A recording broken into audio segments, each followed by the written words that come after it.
Good afternoon. Welcome to the Campus of Champions. I never get tired of saying that. Welcome to Transylvania University. My name is Brien Lewis. I have the honor of serving as the 28th president of Transylvania. And when I was first interviewing for this position about 4 years ago, a message that I kept getting from the Board of Trustees and from other constituencies was that Transylvania needed to do more to engage effectively with the community that has been our home for now nearly 250 years. This is a unique institution because we are one of only a handful of institutions of our kind that are located right in the heart of a vibrant city. And we take full advantage of that in terms of internships and experiential opportunities for our students. Our faculty do remarkable things in cooperation with local entities to provide those kinds of experiences for our students. But there was this sense that we could do more to be an active and engaged part of this community that we call home.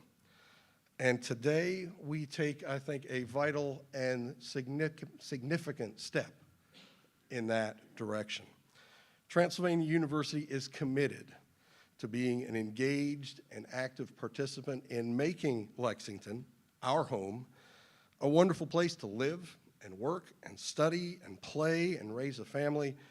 We see Lexington as a place where such a life is available to every citizen. And we've got some exciting news to share in that regard. And to kick us off about the reason that we're here today, I'm very pleased to introduce to you Raymond Daniels. He is the co-founder, president, and CEO of Equity Solutions Group and a board member of Lexington for Everyone. So please welcome Ray.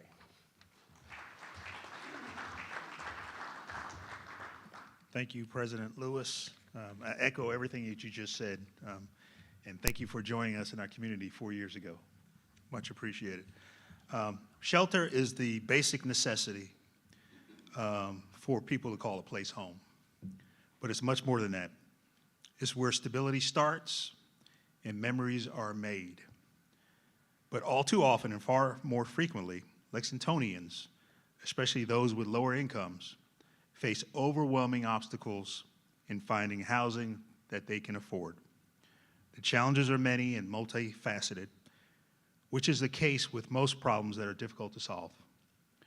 That's why it's going to take private and public sector organizations from all sectors to come together and create more affordable housing in Lexington.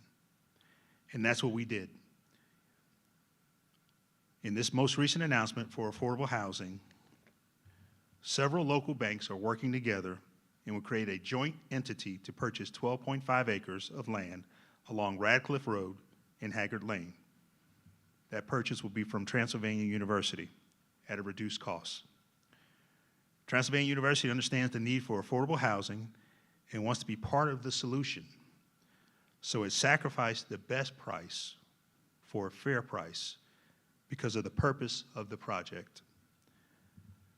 Because of Transy's history, which President Lewis just shared, its location and its leadership, it is actively engaged in this community and wants to be part of the solution. They also have many folks that work here on this fine campus that are impacted by the lack of affordable housing. So the impacts are just as great here as it is across our great city. So having said that, we'll bring President Lewis back up to introduce our next speaker.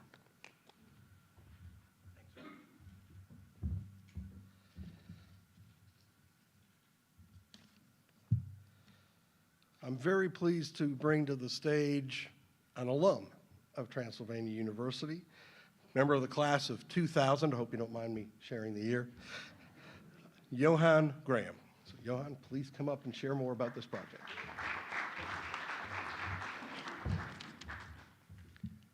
Later this summer, my alma mater, Transylvania University, will close on the 12.5-acre Marquard field property at Radcliffe Road in Haggard Lane with a joint entity of local banks that includes Central Bank, Community Trust Bank, Republic Bank and Trust, Stockyards Bank, and Traditional Bank for that reduced price mentioned earlier. Local affordable developers, including myself, will build a combination of housing types, including rental and homeownership opportunities for families in the 30 to 80% area median income bracket. The participating affordable housing developers will repay the banks as the property is developed, which will allow the banks to invest the funds in additional affordable housing projects in our community as a revolving capital fund.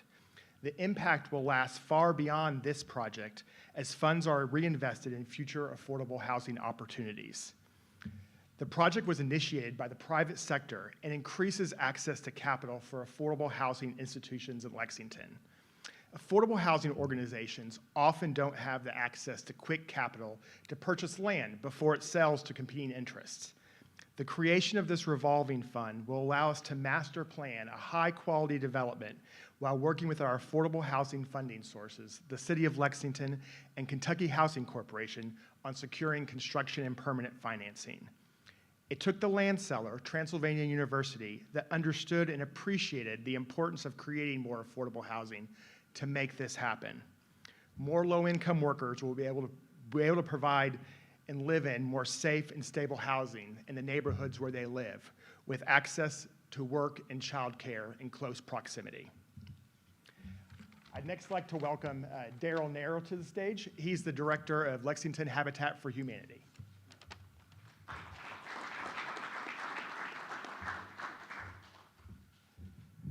Today is the day to celebrate.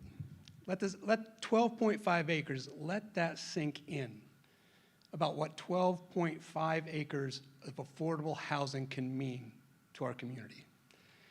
This 6 months leading up to today's announcement have been nothing short of remarkable and a testament to the power of collaboration and partnership. The banks represented here today, working in conjunction with Commerce Lexington, with Lexington for Everyone, and the Building Industry Association of Central Kentucky, invited affordable housing developers to the table to have a conversation about how can we do better? How can we do more for affordable housing in our community? So you had organizations like Lexington Habitat, AU Associates, Urban League of Lexington, and Winterwood joining the private sector to talk about affordable housing. Now, that question about how can we do more to build more affordable housing, that is a complex question. It's not a unique question because communities around the country are dealing with this every single day. They're tackling the issues to identify strategies for building more affordable homes in their community, strategies that address the increasing cost of construction materials, access to land, planning and zoning regulations, a tight labor market for construction professionals, and higher interest rates. But what kept occurring in our conversations, we were brought back to the same topic over and over and over, the issue of land. Now, there are two parts to this equation, and they're connected. The first is land availability, and the second is land cost. Now, as a not-for-profit affordable housing developer, we at Lexington Habitat are always looking for land. 4 years ago, we could purchase lots for $17,000 to $25,000 per lot. Fast forward to today, and we're regularly making offers of $50,000 to $60,000 for a single buildable lot of land for affordable housing. Now, what's really incredible about this opportunity is our bank partners are investing in a fund to be able to acquire land that allows developers like Lexington Habitat to participate in a program where we're not having to take out a loan. We're not going to have to pay carrying costs. The interest rate is zero, and we are able to pay back when we start to develop. For the first time, Lexington Habitat is really going to be able to step into an environment, again, 12.5 acres, working with partners to deliver affordable housing at scale. And for that, we are incredibly grateful about the opportunities that lie ahead and all of the partnerships that we will develop moving forward. So thank you so much. And at this time, I would like to invite P.G. People Sr., the President and CEO of Urban League of Lexington.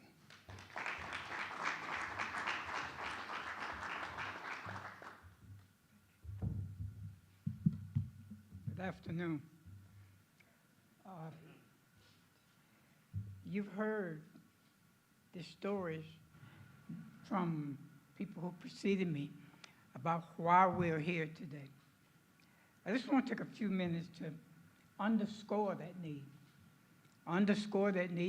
to tell you more about our proposal. The Urban League has a history in affordable housing. We've worked for decades to make available affordable housing a reality for families.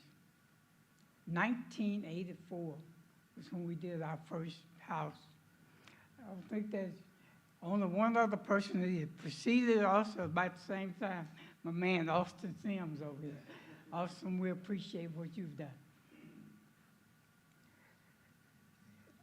What I want to do is share a little bit with you guys about some reports that I've done that also substantiate and document the need today. And these reports are very creditable sources. In 2014, there was a report that showed that over the past 2 decades, the city of Lexington has lost 28,000 apartment units. And Lexington is losing 400 rental units each year to higher rents. It also showed that $36 million is necessary or needed to close the affordability gap. There's a new study out that's going to tell more about this situation. Rent.com reported that Lexington ranked 7th in the highest rent increases in the country. In July 2023, Lexington had a higher percentage rent increase than, get ready for this, New York City. That's according to apartmentlist.com. Now let's talk a little bit about ownership. For a household that makes 80% of median income, which is $49,200,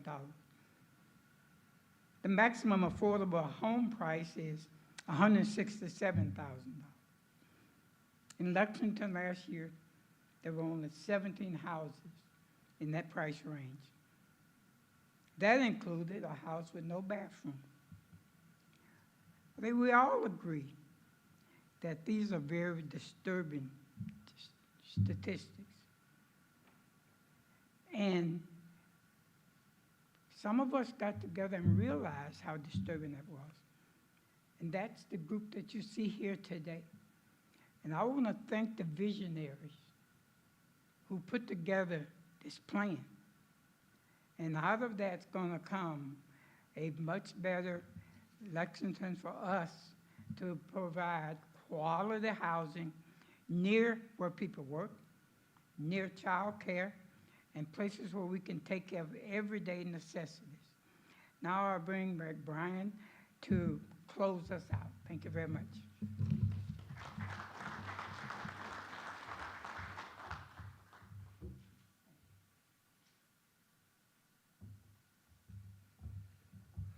It's not fair that I have to follow PG.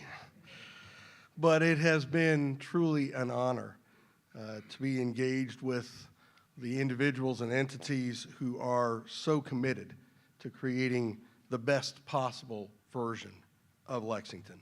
I would especially like to echo what PG said about thanking the visionary banking partners whose vision brings us here today.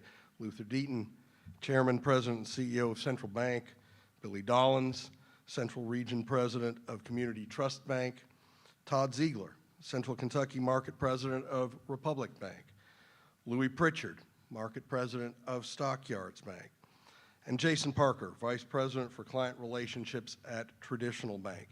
And we anticipate that there may be other partners in this ongoing venture going forward, and that's another exciting part of this new initiative. You know, in closing, when Transy's Marquard Field opened for the 1999-2000 baseball season, our baseball team then responded with a history-making season. They recorded, at that time, the most wins in school history. And then the following year, they broke that record with 32 wins and a trip to the NCAA. So we're honored that that space is once again making history as part of this partnership. We believe everyone connected to Transylvania University and the Marquard Field property can be proud that a part of our past will be the literal foundation for so many hopeful futures. Thank you for being here today, and thank you for your part in bringing this to fruition.